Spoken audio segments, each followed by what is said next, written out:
எல்லாருக்கும் வணக்கம். Welcome to Milas media. இந்த வீடியோல இன்னைக்கு ஒரு இன்ட்ரெஸ்டிங்கான vlog பத்தி பார்க்க போறோம். வீட்ல ஃபிஷ் டேங்க் ஒன்று செட் பண்ணோம். அதோட அரேஞ்ச்மெண்ட்ஸ் எப்படியெல்லாம் நாங்கள் டெக்கரேட் பண்ணோம் அப்படிங்கிறது தான் உங்க கூட நான் ஷேர் பண்ணிக்க போறேன். இந்த வீடியோ நல்லா இன்ட்ரெஸ்டிங்காக இருக்கும் அப்படின்னு நம்புறேன். வாங்க இப்போ நம்ம வீடியோக்குள்ள போகலாம்.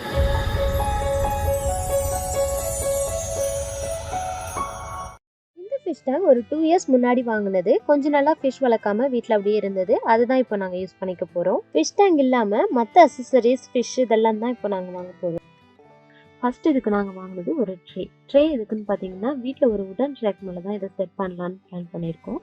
அப்போது அந்த ஃபிஷ் டேங்க்லேருந்து சப்போஸ் தண்ணி எப்பாவது பட்டது அப்படின்னா அந்த ரேக்கில் ஏதாவது கொஞ்சம் டேமேஜ் ஆகிறதுக்கு வாய்ப்பு இருக்குது. அதனால ஒரு ட்ரே கீழே வச்சுட்டு அது மேலே இந்த ஃபிஷ் டேங்கை வச்சிடலாம் சேஃபா அப்படின்னு சொல்லி தான் ஒரு ட்ரே வாங்குறதுக்காக இப்போ நாங்கள் ரமேஷ் மால் போயிருக்கோம். ரமேஷ் மாலில் இந்த மாதிரி நிறைய பிளாஸ்டிக் ஐட்டம்ஸ், கண்டெய்னர், பிளேட்டு இந்த மாதிரி எல்லாம் நிறைய இருக்கும்.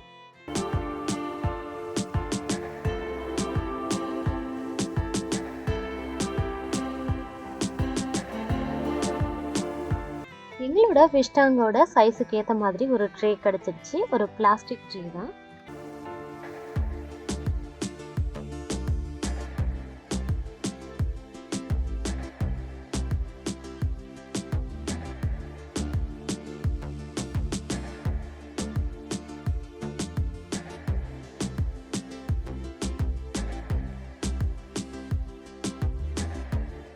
ட்ரே வைக்கிறது ஒரு மாதிரி இருக்குது அப்படின்னு நினச்சோம்னா நம்ம கீழே ஒரு வாட்டர் ப்ரூஃபுக்குள்ள சீட் மாதிரி ஏதாவது போட்டுட்டு வைக்கலாம். பட் இந்த ட்ரே வச்சோம் அப்படின்னா தண்ணி இருந்ததுன்னா ஈஸியாக நம்ம அதை வைப் பண்ணுறதுக்கெல்லாம் கொஞ்சம் ஈஸியாக இருக்குமே அப்படிங்கிறதுனால தான் ட்ரேவை யூஸ் பண்ணுறோம். இப்போ நம்ம தண்ணி ஃபில் பண்ணிடலாம். இது ஒரு 2 பக்கெட் அளவுக்கு தண்ணி பிடிச்சது. இது ஒரு 32 லிட்டர் அளவுள்ள ஒரு ஃபிஷ் டேங்கு. நம்ம தண்ணி வைக்கும்போது அந்த மோட்ரு மூழ்கிறபடி அந்த அளவுக்கு தண்ணி வைக்கணும்.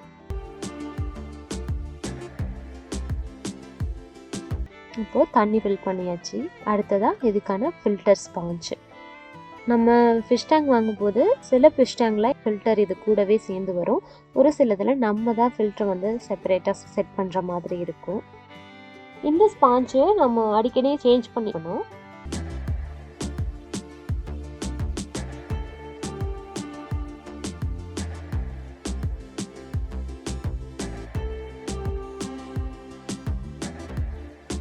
ஃபிஷ் டேங்கில் வைக்கக்கூடிய அக்சசரிஸ் இதெல்லாம் வாங்குறதுக்காக ஒரு ஷாப்புக்கு போயிருந்தோம்.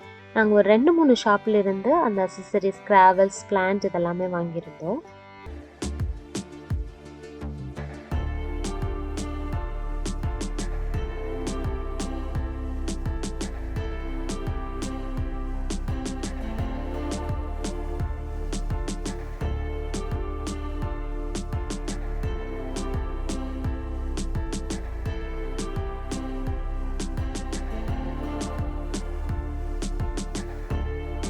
இந்த ஷாப்பில் நாங்கள் கொஞ்சமாக கிராவல்ஸ், அதாவது ஸ்டோனு, அதுக்கப்புறமா பேக்ரவுண்டில் ஒட்டக்கூடிய ஒரு பிக்சர் அந்த மாதிரி ஒரு ஷீட் ஒன்று வாங்கியிருந்தோம்.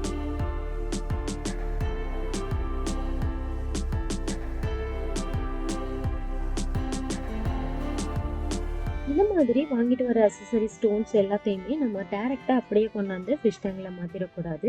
இந்த மாதிரி தண்ணியில் ஊற போட்டுட்டு அதில் இருக்கக்கூடிய டஸ்ட்டு, அழுக்கு இந்த மாதிரி எல்லாமே போன அப்புறமா ஃபிஷ் டேங்க்குள்ளே வைக்கலாம்.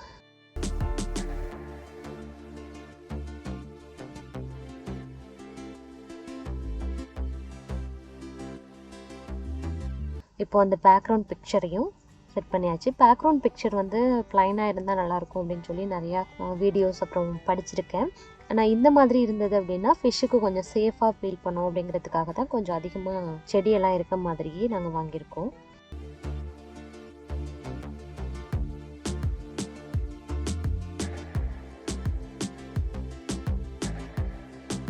அடுத்ததாக இது வேறு ஒரு ஷாப்பில் இன்னும் கொஞ்சம் ட்ராவல்ஸ் வாங்கினோம். இது நல்லா கலர்ஃபுல்லாக இருக்குன்னு சொல்லி பப்பு இதுதான் வாங்கணும்னு சொல்லிட்டாங்க. அதனால இந்த மாதிரி ஸ்டோனு, அடுத்ததாக இந்த கிறிஸ்டல் ஸ்டோன் இதெல்லாமே வாங்கியிருக்கோம். இதையுமே அந்த மாதிரி அலசிட்டு ஃபில் பண்ணியாச்சு.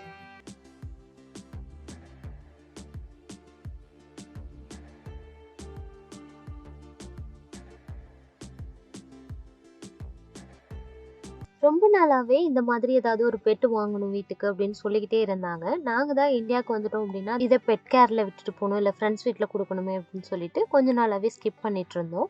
இப்போதைக்கு இந்தியா வர பிளான் கிடையாது. அதனால தான் இந்த ஃபிஷ் டேங்கை இப்போ நாங்கள் செட் பண்ணி மீன் தொட்டி ஃபுல்லாக அரேஞ்ச் பண்ண அப்புறமா நம்ம இதில் ஒரு ஆன்டிக்ளோரின் அப்படிங்கிற ஒரு லிக்யூட் சேர்ப்போம். அதுவும் சேர்த்துட்டு ஒரு 1 வீக் கிட்ட அப்படியே ஃபிஷ் டேங்கை விட்டுறலாம். 1 வீக் இல்லை, ஒரு 3 நாள் இருந்தால் கூட ஓகே. அந்த அளவுக்கு விட்டுட்டு அதுக்கப்புறமா தான் லாஸ்ட்டாக நம்ம ஃபிஷ்ஷை கொண்டாந்து இதில் விட போகிறோம். அடுத்ததாக இந்த ஒரு ட்ரம் மாதிரி ஒன்று பிளான்ட் இதெல்லாமே செட் பண்ணியிருக்கோம்.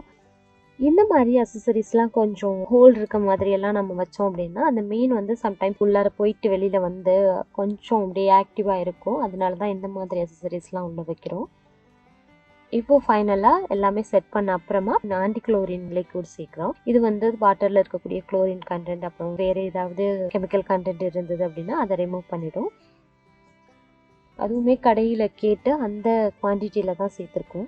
இப்போ எல்லாமே செட் பண்ணியாச்சு, ஆல் செட். அடுத்ததான் நாங்கள் ஃபிஷ் வாங்குறதுக்காக வேறு ஒரு ஷாப்புக்கு போயிருக்கோம். இங்கே நிறைய கலர்ஃபுல்லான ஃபிஷ் இருக்குது.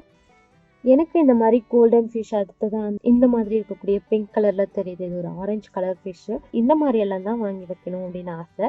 பட் எங்கள் வீட்டு பப்பு என்ன பண்ணுறாங்க பாருங்க.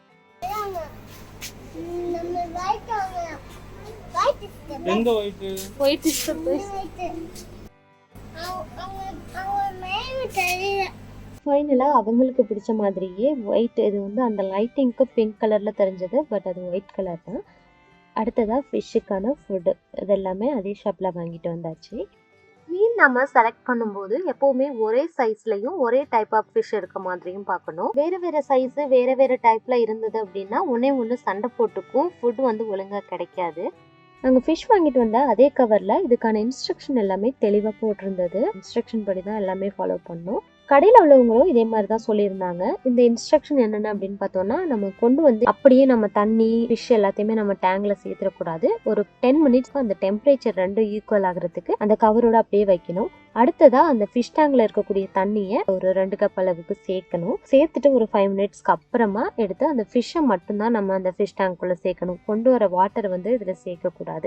இதெல்லாம் தான் அதில் இன்ஸ்ட்ரக்ஷன் இருந்தது. அடுத்து கொஞ்ச நேரத்துக்கு லைட் எதுவுமே போடக்கூடாது. மீனை தொட்டியில் விட்டுட்டு அன்னைக்கு ஃபுல்லாக நாங்கள் ஃபுட்டு எதுவும் கொடுக்கல, மறுநாள் தான் கொடுத்தோம்.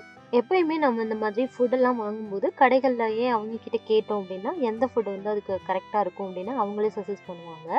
நாங்கள் 2 டைப் ஆஃப் ஃபிஷ் வளர்த்ததுனால ஒரு ஃபுட்டு வந்து இன்னொரு ஃபிஷ்ஷு சாப்பிடவே இல்லை. அதனால இன்னொரு டைப் ஆஃப் ஃபுட்டும் நாங்கள் ட்ரை பண்ணோம். இது வந்து நேச்சுரல் பிளான்ட்ஸ் வச்சு செய்கிறது அப்படின்ட்டு சொல்லியிருந்தாங்க கடைகளில். இதனால அமோனியா ஃபார்ம் ஆகாது. நம்ம ஃப்ளேக்ஸ் மாதிரி யூஸ் பண்ணோம் அப்படின்னா தான் அமோனியா ஃபார்ம் ஆகும். நம்ம லைவ் பிளான்ட் ஃபிஷ் டேங்க்குள்ளே வச்சுருந்தோம் அப்படின்னா அமோனியா ஃபார்ம் ஆனாலும் ப்ராப்ளம் கிடையாது. ஆனால் நாங்கள் பெரிய மீனெல்லாம் வளர்க்குறதுனால லைவ் பிளான்ட் இந்த ஃபிஷ் டேங்க்குள்ளே வைக்க முடியல. லாஸ்ட்டாக என்னென்னு பார்த்தீங்கன்னா, நாங்கள் சேர்த்த அந்த அசசரிஸ் எல்லாமே கொஞ்சம் கன்ஜெக்டடாக இருக்க மாதிரி இருந்தது. ஃபிஷ் எப்பவுமே போயிட்டு ஹைட் ஆகிட்டு உள்ளாரையே இருக்க மாதிரி இருந்தது. வெளியில் ஆக்டிவாக சுற்றுற மாதிரி தெரியல. அதனால அதில் இருக்கக்கூடிய ஒரு அந்த ட்ரம் மாதிரி உள்ளதை மட்டும் நான் எடுத்துட்டேன். இப்போ பார்க்குறதுக்கு நல்லா ஃப்ரீயாக எல்லா மீனுமே வெளியில் வந்து பயங்கர ஆக்டிவாக இருக்குது.